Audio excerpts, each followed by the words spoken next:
Welcome to the show. I'm Ivory and this is Roz. Today's topic is the realities of mind control. Before we jump into that, we want to say a special hello to our listeners in Meridian, Idaho. Thanks for tuning in. It seems like whoever's listening up there, that audience grows and grows by the week. So thanks for spreading the word. I know when I told Roz last week that we're doing this topic today, she was very excited. She really likes to talk about mind control. And actually, I like it too, Roz, because, my degree is in psychology, and that's the field I worked in for 16 years before I left to do this work full time. And in psychology, you learn a lot about what the reality is of mind control, and working in advertising is all about mind control, really. So I know you've got a lot of thoughts on this, Roz. I'm going to let you jump into this. Well, we're at a very interesting point in the progression of how our world is. So we have, in addition to the normal, quote unquote, normal mind control behaviors and situations like you're talking about, like advertising, marketing, how our thoughts are programmed to follow guidelines that the wonderful hires up there want to have us follow.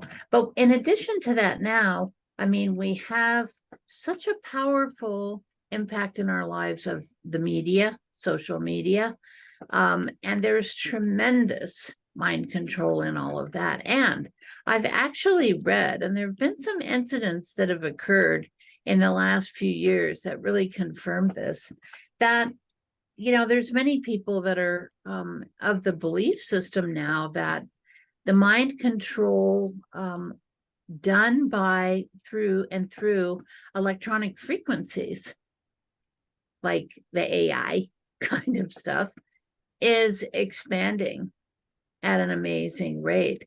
So we've had to kind of broaden our spectrum of how mind control works.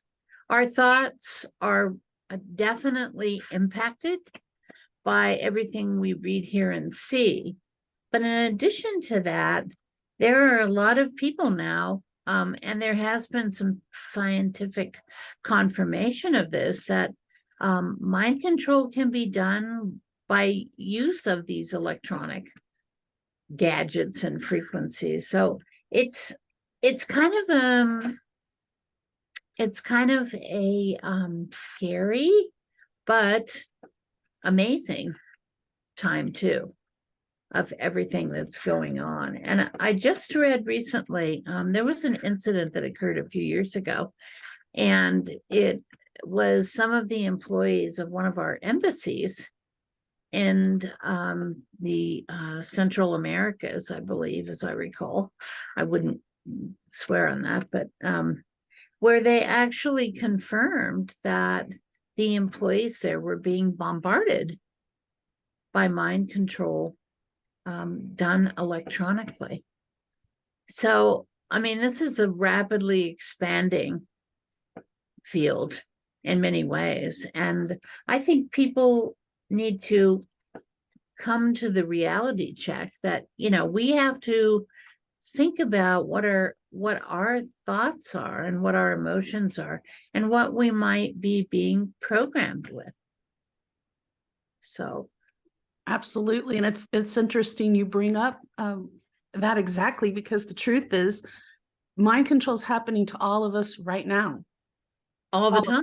No doubt about it. It's being controlled by distant strangers who do not have your best interest at heart. I've been doing hypnotherapy for a long time, hypnosis, and I use that knowledge for good. But what's become very apparent to me, just even through that, is how powerful it could be for people to use it for the dark, for bad things. And it's not new. Mind control is not new. 100 years ago, our global mania for consumption of goods was unleashed by this person called Edward Bernays, and he's known as the father of public relations. And he was Sigmund Freud's nephew.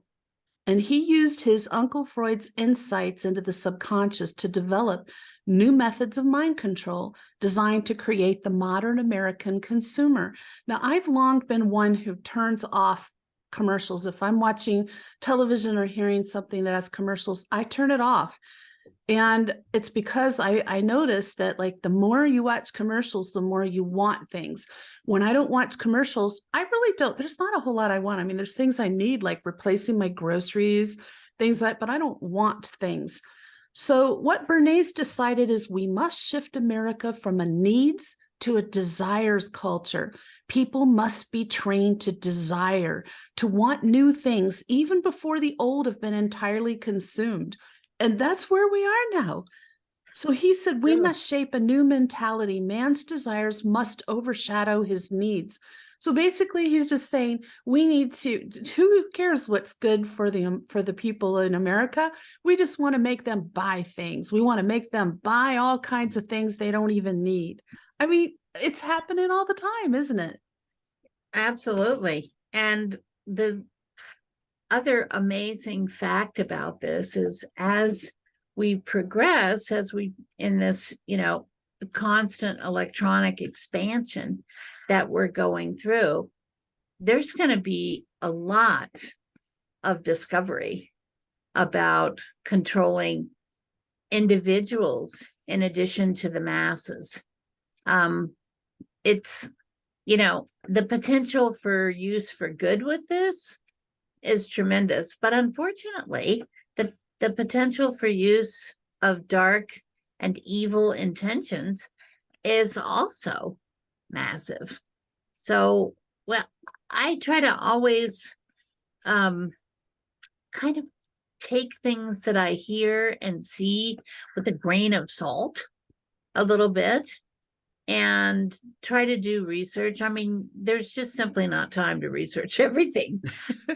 But you can certainly take a good look at what you're being fed through the various media outlets. And I stopped watching the news a long time ago for that exact reason. I mean, there's just a lot of stuff coming through that pipeline that's totally just baloney. I think one example of mind control we've been exposed to is who our enemies are.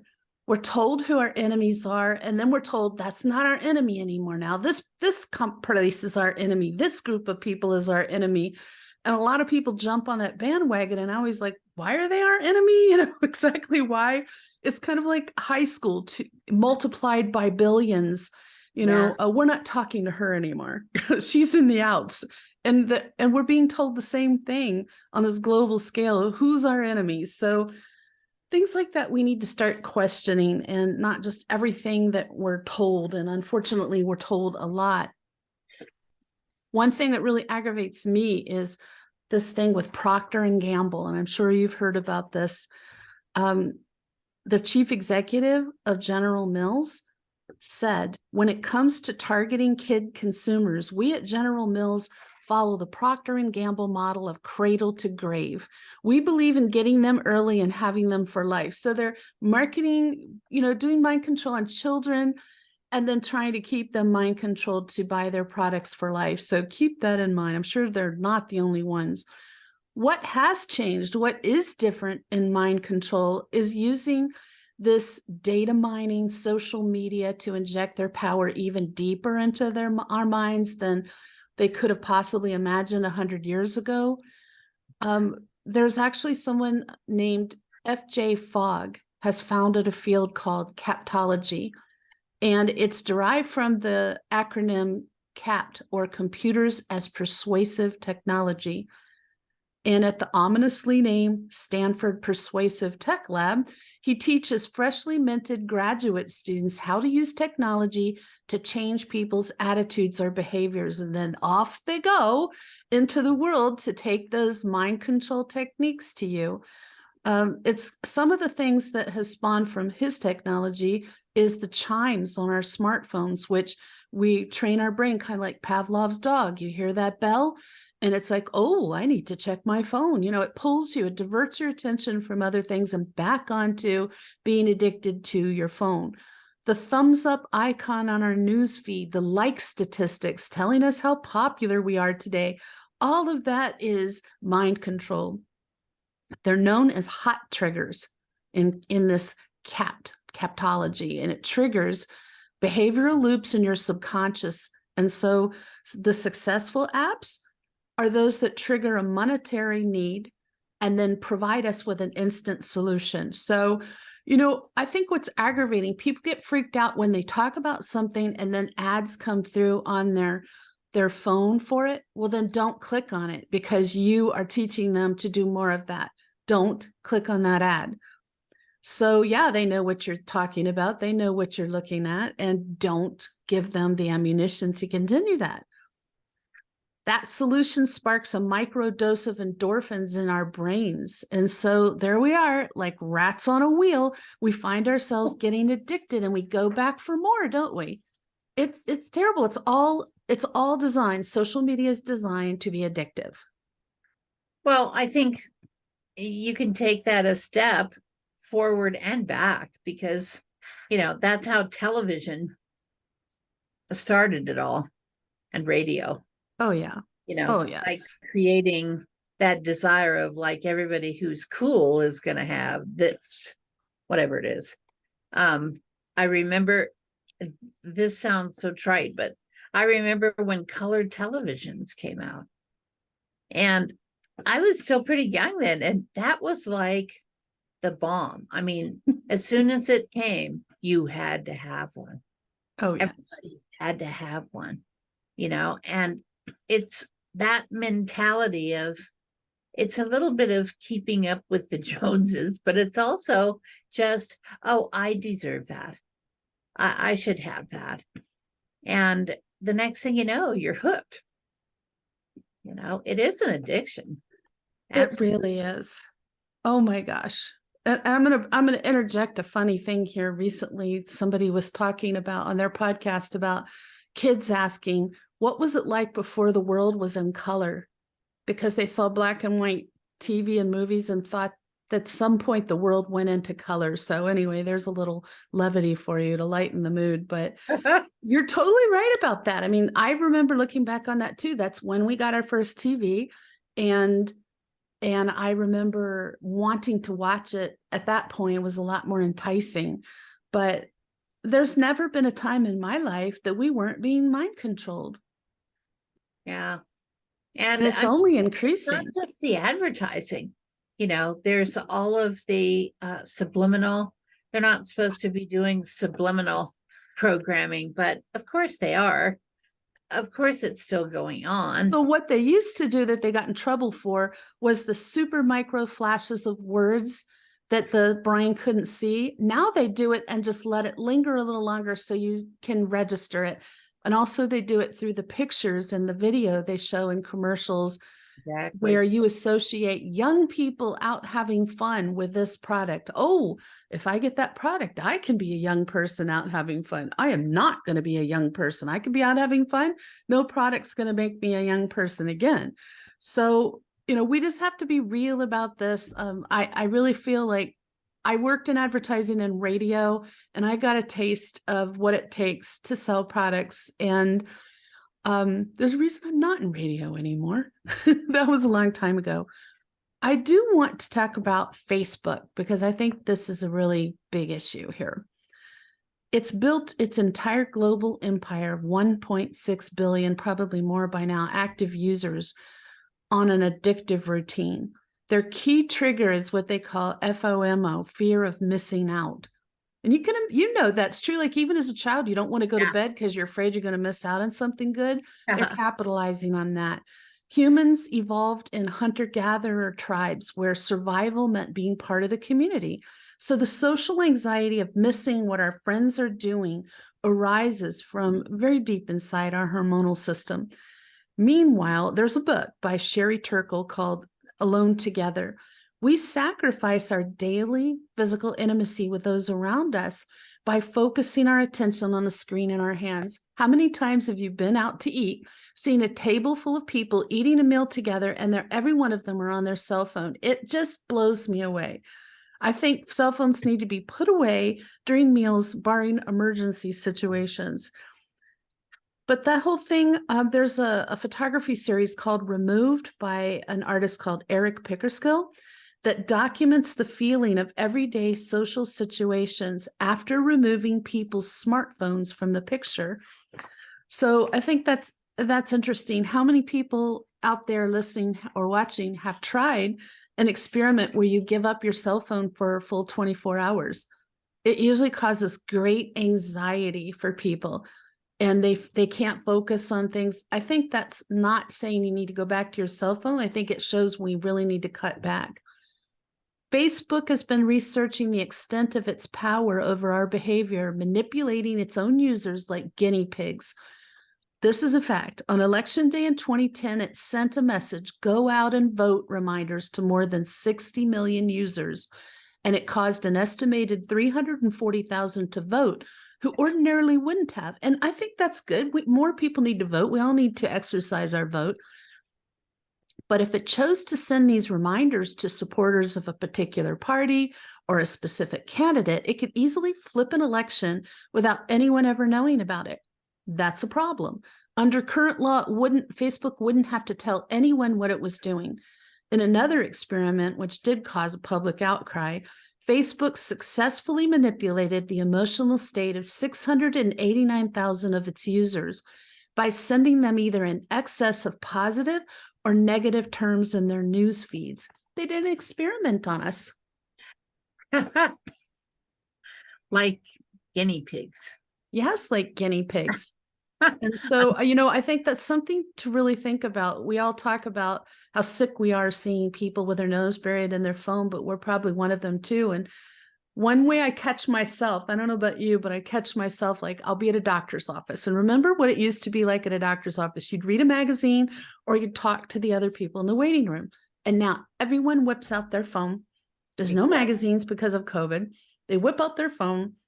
So my solution to that is I take a book, or I take I like puzzles, like word puzzles. I take that with me. If there's somebody to talk to, I talk to them, but I like take a break. I'm not going to be one of those people.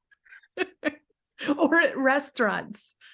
Oh, that doesn't make me perfect. I think also we've kind of gotten into a habit of, and this is really mind control too. I mean, we've gotten into the habit of, like, if something isn't stimulating us every minute, we're bored. Yes. So that's a very addictive pattern of behavior too, where you can't sit still. You can't just be calm.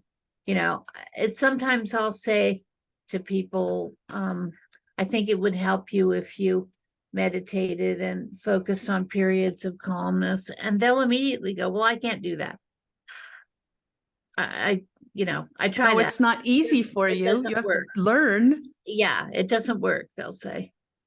So you have to, temper everything that you've gotten into the habit of living in a culture where everything's going 100 miles an hour all the time. And we want to know all the news from all over the world all the time. And, like it matters. I mean, let's face it, a lot of that information that flows is just not an important source of revelation or anything like that. It's just, we got in that habit. Absolutely, we did.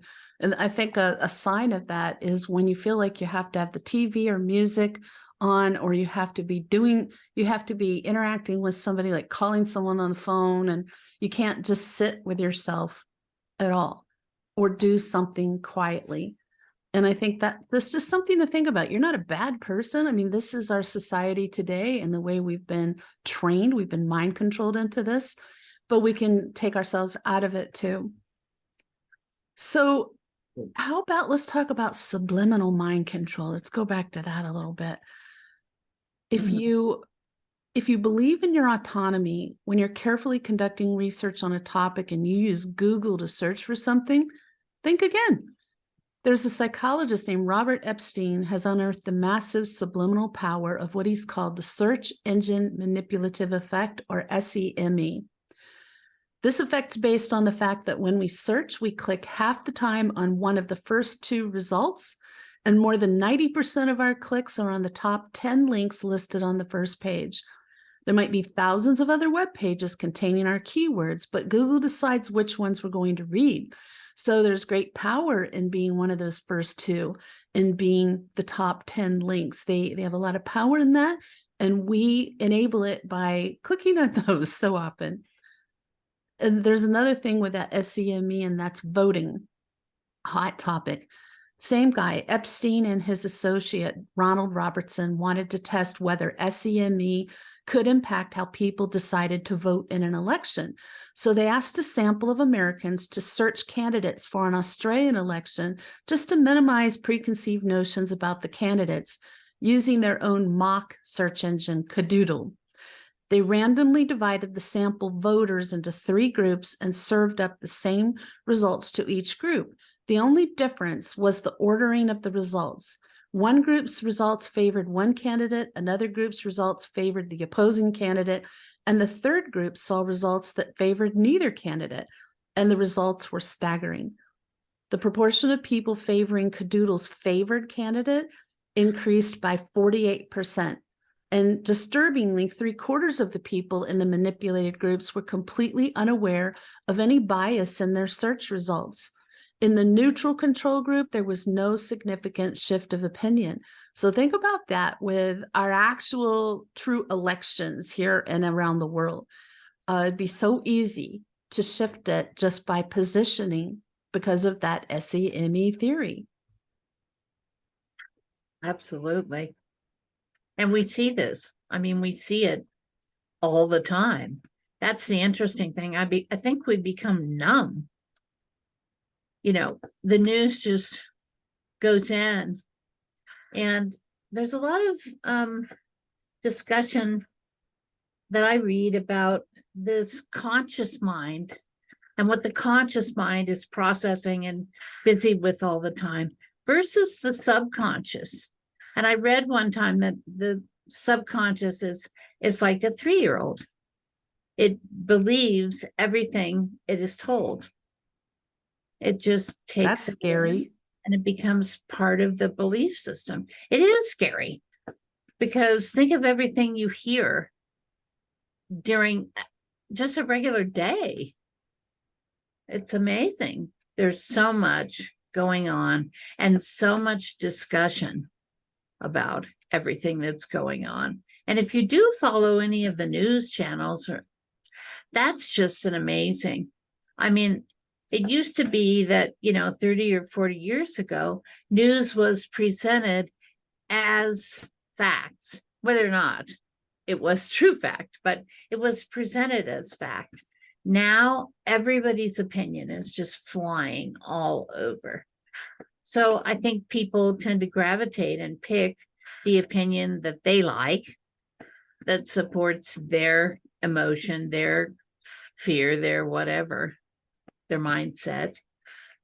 And it's not really realistic, a lot of that. So I think you have to be constantly sort of monitoring what you take in and how you analyze it and how you respond.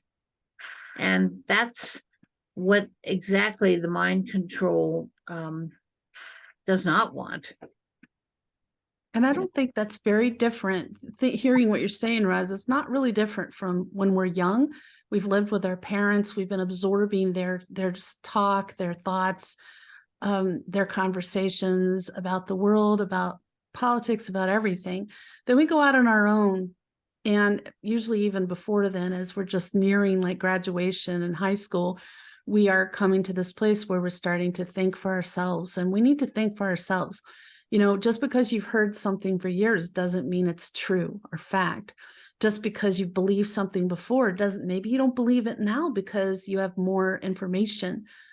And so thinking for yourself is so important.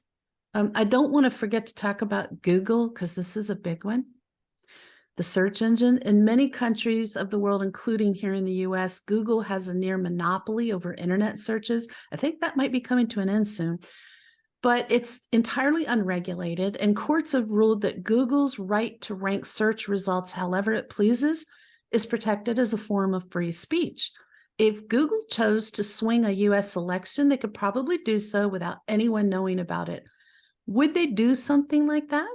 It turns out that Eric Schmidt, the executive chairman of Google's parent company, has funded a semi-secret company, The Groundwork.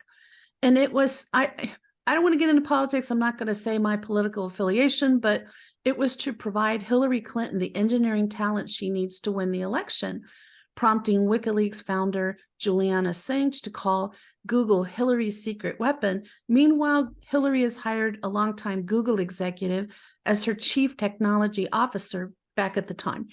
If Google were prioritizing pro-Hillary search results over those favoring Bernie Sanders, we'd never know. And that's not, I mean, we're not just talking about that election, any election on any level, we would not know.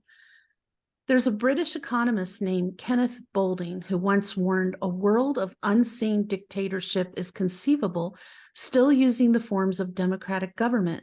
So you decide, is your mind being manipulated? You know, on all these different levels. So how do you protect yourself? Have you thought about that, Roz? Thinking for yourself. We talked about that. I think, for me, it's, I always want to have corroborating information. I want to see it from more than one source. Every source has a slant, so you have to be looking at that. But you also have to realize that there are certain events that go on that are just the facts. If you can get to just the facts of every event, the whole progression of everything that occurred, and just stick to that, I think, it gives us a clearer and a cleaner view of what's really happening. What that makes me think about is when we do readings, we strive to leave our opinion out of it.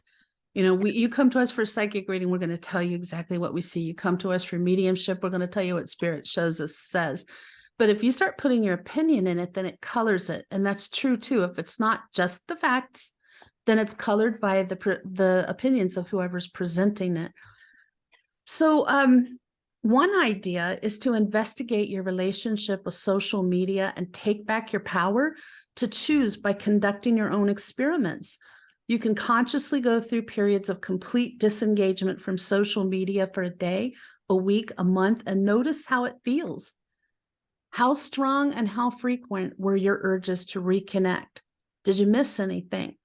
Did anything positive arrive in their place? Were there any tragedies that happened because you disengaged from social media for a period?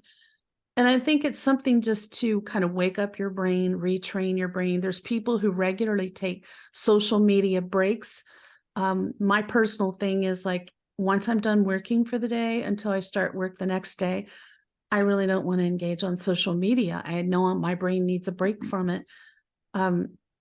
But if you can go on vacation and not take your phone, not take social media with you. Another idea is to become aware of the source of your news. Notice the extent to which you live in an information silo. You want to make sure you're not just getting your news from the places that tell you what you already believe, but get a wide range. Make a regular habit of checking the websites of news sources outside of your comfort zone. When you conduct a search on Google, see what's listed 2 or 3 pages down, and occasionally try an alternative search engine for a reality check. One that's recommended in this article I read is DuckDuckGo, but there's a bunch of them out there. It doesn't track your activity, meaning you get a more neutral result. So any that don't track your activity, you're going to get a more neutral result. And finally, you can use the realization that your mind is being manipulated to delve deeper into the patterns of thought instilled in you from early infancy by your culture. What ideas do we take for granted that are really constructions of the global corporate profit machine? And make no mistake, Those rich corporations are running things to a very high extent. What implicit beliefs do you hold about the world that are merely the result of deep cultural indoctrination? If you're interested in this, I found this book. It's called The Patterning Instinct, A History of Humanity's Search for Meaning. You might want to check into that because it dives into all of that. Anything you want to say about this in closing, Roz? Just that I think it kind of behooves all of us to become our own fact checker, our own guidepost. And from an intuitive perspective, I mean, if something doesn't feel right, I'm always suspicious. If it doesn't feel like it's going to go well, or that there's whatever happened didn't really happen, or like people are always presenting us with information. If that information doesn't feel right, pay attention and research. And lots of people are talking, and some of them are mentally ill. Some of them are grandiose and just talking to talk. There's a lot of people out there, narcissists. There's a lot of people who have manipulative ideas, or they're influenced by the dark. They're not doing anything to try to help you or anyone else. So I just think we have to become aware. And I'm going to say it is not easy to curb your addiction to social media. It is not easy to change your thought process. The hardest thing you'll ever do is change something about yourself, but only you can do it. And if enough of us make these changes, I think we could see some positive changes with the society happening the way it is, and less mind control, and maybe some more honest communication. And I am always for that. For sure. So we appreciate you tuning in today. Thanks for joining us for this topic. Next week, we'll be talking about angelic rescue, about true stories of angels coming to the rescue. If you want yours included, you can email it to us. That's ivoryangelic2@gmail.com. And I'll read it. We'll read it on the air as part of the show, and we'll talk about some true stories about that. In the meantime, we hope you have an enlightening week.